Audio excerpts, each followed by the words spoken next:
What is up, guys? Steven here with Catch Pro Cook, and today we're going to go over some quick tips on how to ignite and use your pellet grill in cold weather. So up here in Oregon, it's always raining, it's always cold, and it's wintertime right now. So first, big tip, set it to 225. Use lower temperatures because the higher the temperature, the harder it is for your pellet grill to maintain that high heat with the cold ambient air. Second huge tip is if you do have a welding blanket, feel free to toss it over your pellet grill's drum or the barrel, so that way it contains that heat inside and prevents the moisture from the water, from snow, whatever, from making this a lot cooler. So anything to really help contain the heat inside is a huge plus. And third and final tip, try not to open this that much. You're using a slow cooker, it's a pellet grill, right? So keep it closed, wait until the thermometer says it's ready before you check on your food and take it off the grill.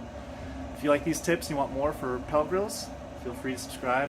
And a bonus tip for smoking in winter is having yourself a nice warm or cold beverage. Cheers.